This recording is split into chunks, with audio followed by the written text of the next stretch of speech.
Chapter 6. St. Giles. "So this is St. Giles," Pip said, looking about her and feeling a mixture of animal scents tingle her nose. They stood in a large chamber, separated from the underground train tracks by a vast wall that disappeared high into the shadows above them. 8 dusty old bricks lay in disarray on the inside of the opening, crumbling around the edges, where the mortar had been nibbled away. "This is one of the secret entrances into it, yeah," Dickens said. "When the war broke out, we needed a place to hide from the humans. There ain't a food ration for pets, so they started to do away with us and make sure there'd be enough to go around.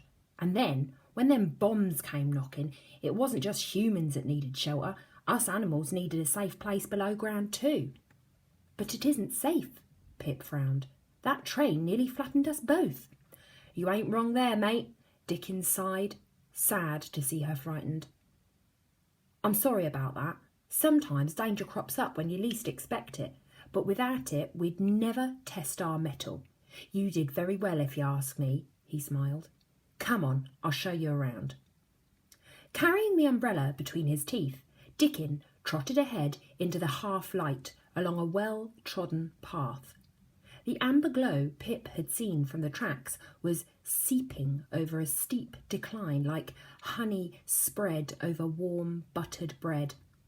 From down the hill, Pip could hear the sound of chattering creatures busily murmuring to each other, and the smell of sweet and savoury foods tickled her nose. "Come on," Dickens said, his grin still making his eyes smile despite the umbrella in his mouth. "Let's go and find a nice cup of tea." With a wag of his tail, the terrier promptly bounced ahead and disappeared down the steep slope into St. Giles. Feeling the flutter of nerves tremble in her stomach, Pip hurried forward. "How did this all get here?" Pip said, looking wide-eyed at a bustling market below. "We have the St. Giles Church mice to thank for that," Dickon replied, sitting on his haunches at the edge of the market, the umbrella on the ground in front of him, patiently waiting for her to join him. "When they saw what was going on, they enlisted the sewer rats and tube mice to search for a place big enough for us animals to shelter in times of need.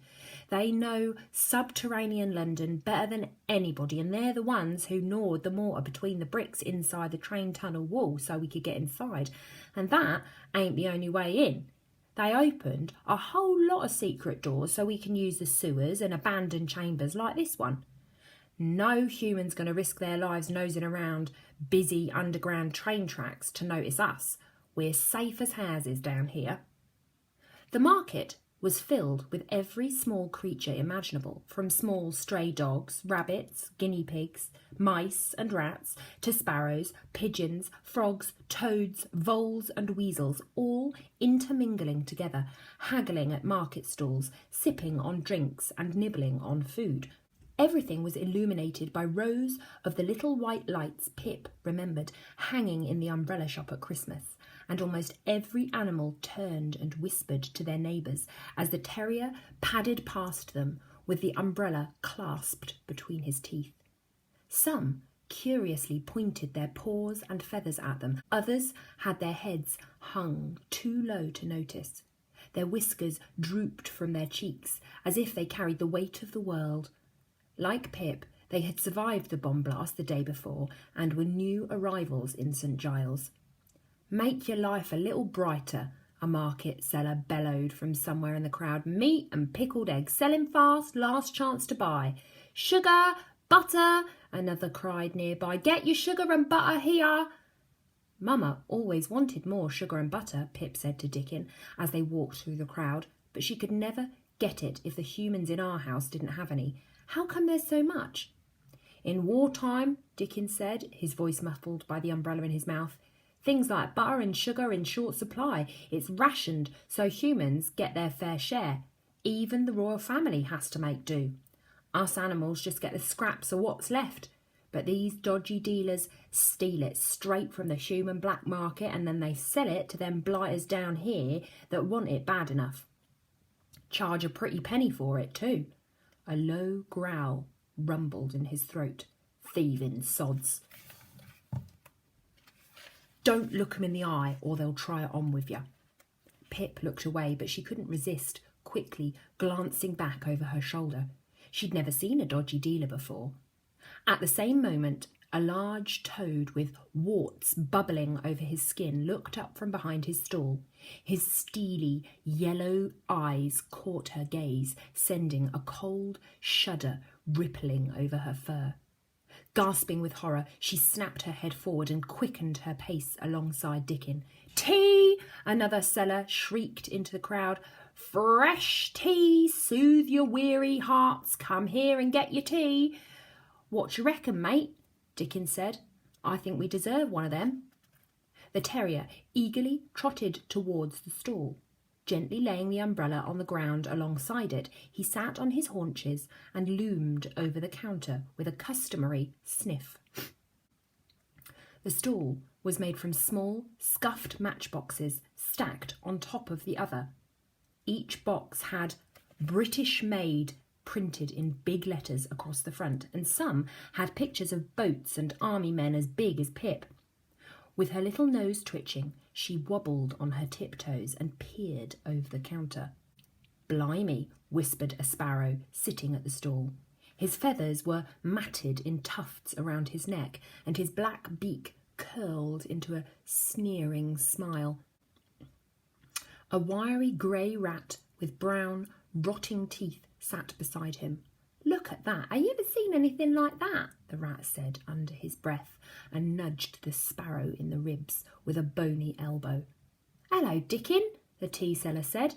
She was a shrew with a long nose and eyes that were magnified behind thick-rimmed glasses partially fogged up with steam. "What'll it be today?" "One tea for my little mate, please. 2 pinches of sugar."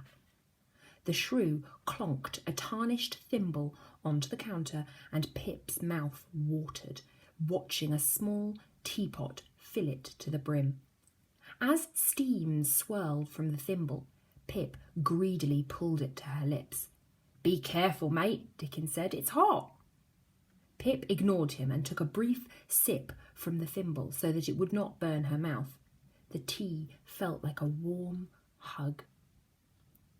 And as it trickled down her throat, Pip thought of the shop window on the days when the sunshine would pour over the Hanway umbrella and brighten her nest with a cosy glow.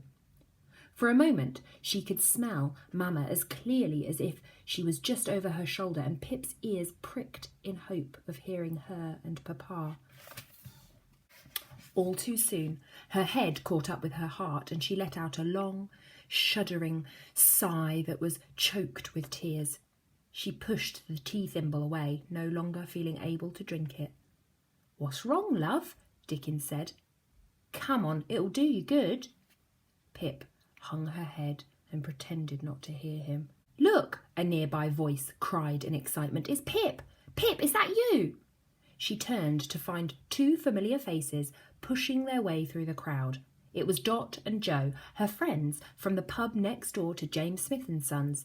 Their great-grandparents were once pet mice who had chewed through the bars of their cage and escaped into the cellar. The family had lived there ever since, and Pip had spent many nights with them exploring underground. One time, they even made it as far as the Shaftesbury Theatre behind the umbrella shop and had watched men and women sing and dance under bright lights on stage. It had been the most marvellous thing Pip had ever seen. "Oh, Pip," Dot squeaked, warmly wrapping her arms around Pip's neck. "Thank whiskers you're all right. We were so scared something terrible had happened to you and your mamma and papa. Have you seen? There's nothing left of your umbrella shop," Joe said, speaking quickly, like he always did when he was gossiping. "Or our pub.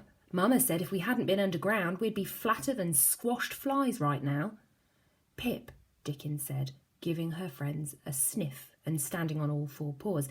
His kind brown eyes twinkled with an idea. "I'm going to go and find someone that I think can help you. He's the only one I know that can." She nodded, moving to follow him, but Dickon shook his head. Nah, you stay here with your mates. I know where he is, and I'll find him faster if I go on my own. Whatever you do, stay here. I'll be back soon. With a warm smile and a wag of his tail that accidentally knocked the roofs off 2 neighbouring market stalls, he trotted away and quickly vanished into the market crowds. Who was that? Joe said, with a twitch of his nose, seeing the tatty red cross stitched onto the side of Dickon's white uniform fade into the distance. He let out a gasp of excitement. Wow, is he a search and rescue dog? They're heroes. How do you know him? Is he a friend of your mama and papa's? Can I meet him when he gets back? Where are your mama and papa? Dot asked, looking left to right with concern. She laid eyes on the umbrella lying beside the tea stall and smiled with relief. Pip clenched her teeth, sadness threatening to overwhelm her. Are they inside the umbrella? Mama will be so happy. We've been keeping an eye out for all of you ever since we arrived yesterday. They're not inside the umbrella, Pip snapped with tears stinging her eyes. Oh, are they in the market? Our Mama keeps going over there to smell the butter and sugar. My Mama and Papa are gone. They're dead. As each word left her mouth, Pip felt a throb inside her chest. She turned away from them, biting her lip to stifle the urge to cry. Dot and Joe stared at one another, wide-eyed in shock. I'm so sorry, Pip, Dot said, stepping towards her and sympathetically placing a paw on Pip's shoulder. We didn't know. I have an idea, Joe said after a long, awkward pause filled with not knowing what to say. He glanced at Dot and smiled. Why don't you come and live with us? Yes, Dot cried. It'll be so fun. We'll be sisters and I'll be your brother. We'll be your family, Pip. Our Mama and Papa will be so pleased. Pip paused and smiled uncomfortably. Normally, when Dot and Joe had an idea, she believed in it until the end, or at least until they got caught. This time, doubt twisted inside her. She didn't want to go with them. Don't worry, Dot said, rolling her eyes, noticing the look of discomfort on Pip's face. You can bring the umbrella. Pip looked at it fondly. It belonged with her in the Umbrella Museum in Gignees, where Mama and Papa would want her to be with all the other umbrella mice, not in a bombed-out pub in London. If Mama could make it to Britain inside an umbrella all those years ago, then she could make it back to Italy too. What's your story then, Ducky? The rat, sitting at the tea stall, said, leaning his bony body over the counter and eyeing the young mice with big, gleaming eyes. What's your name? Her name, Joe said hesitantly, glancing at Dot in mutual surprise at the interruption. Pip recoiled as the rat licked its lips and smiled at her. Her name is Flick, Pip lied, looking the rat up and down with a scowl. Caw, the sparrow scoffed, jumping off his stool beside the rat and hopping over to Pip on sharp, bony black talons. Don't you talk proper? Bet you come from a nice big house. Where I lived was bombed yesterday, Pip said, firmly wiping away a tear from her whisker and taking a step away from the sparrow with Dot and Joe. Feeling their fur brush hers, she was grateful they were with her now. Standing on her hind paws, she looked over the stranger's shoulders into the crowded marketplace, hoping to see Dickon's scruffy shape padding through the stalls, but he was nowhere to be seen. You ain't alone there then, Ducky, the rat said, following the sparrow, walking around the umbrella, reaching out and touching the carved silver handle. His bony paws lingered on its gold inlay. St. Giles is full of them that's been bombed. What you doing with that old codger? Asked the sparrow. Dickon's good for nothing. Unless you want an earful of yap and rubbish, the rat sneered, arrogantly leaning an elbow on the umbrella handle as if it was his own property. Did he tell you that sob story about his Jack and the Blitz? What a load of old codswallop, the sparrow chuckled. We all know he's been with Mr. King since day one.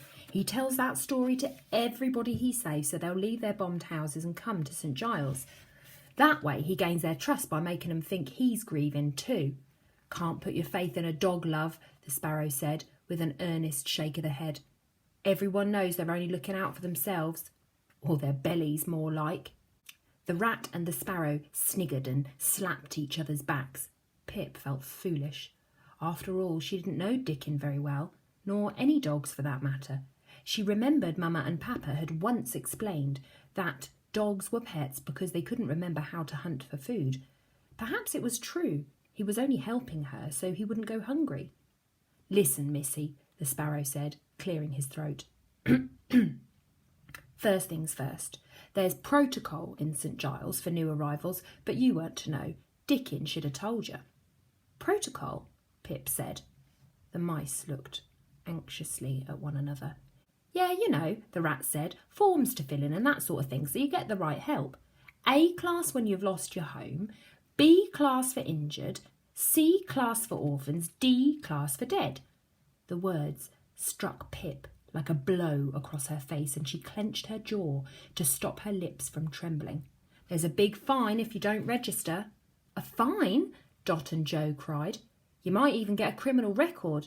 "Oh dear, mate," the sparrow said, shaking his head and making a tut-tut sound. "They won't like it that you've been drinking black market tea." "Pip!" Dot and Joe gasped, not admitting that they had no idea what black market tea was, having had 2 cups themselves that morning. "You'll get in trouble." "See, you can't trust Dickon," the rat sneered, taking advantage of the look of worry that furrowed Pip's brow. "He's already getting you in a lot of strife. It's lucky you found us when you did." "Don't you worry," the sparrow said, honourably, puffing out his chest feathers. "We won't say nothing about your little crimes, including that little fib about your name, hey? That's what mates do, ain't it?" With a gleeful glance at one another, the rat and the sparrow nodded and lifted the umbrella above their heads. "Come with us. We'll look after you." "No," Pip said, dashing to the umbrella and standing in front of the bird, trying to block his path. "I am waiting for Dickon. He'll be back soon." "What did we just say about that blinking flea bag?" the sparrow said, angrily ruffling the feathers around his neck. "Dickon ain't coming back for you. You're in St. Giles now and he's gone to get his treats like he always does. We're the ones that are really helping you." "Yeah," the rat said, and a crooked smile, filled with long, sharp teeth, spread across his face. "Don't you know what a favour looks like?" "What shall we do?" Pip whispered, turning to Dot and Joe and feeling more lost than ever. If she got into trouble here, she might never get to Gigneys, and without Dickon, she may never get the help she needed to get there. "I don't know," Dot said. "We told Mama we'd be back soon." "It won't take a minute, ducky," the sparrow said, effortlessly stepping around Pip and her friends. Pip gasped in horror as the strangers started to move away from the tea stall with the umbrella carried above their heads. "You'll see." "Stop! I never said that you could take my umbrella." "Come on," Joe said, following the rat and the sparrow and beckoning Pip and his sister forward with his paw. "I'm sure it's nothing. Let's get this out of the way and then we can keep exploring. I saw a mouse doing magic tricks earlier. You pick a card from his deck and somehow it ends up behind your ear. You have to see it. It's amazing." "Oh," Dot said, not thinking about her mother anymore and giving Pip's paw a tug of encouragement as she trotted to her brother's side. "I'd love to see that, wouldn't you?" "I suppose so," Pip said, and hurried after her friends. Normally, Dot and Joe's merry banter took her mind off anything, but now she was uneasy. With a last look over her shoulder for a glimpse of Dickon, she sighed with disappointment and walked onwards, wondering how she was going to get to Gigneys now. "Make your life a little brighter," the seller's cries grew distant. "Meat, butter, sugar, get your comforts here."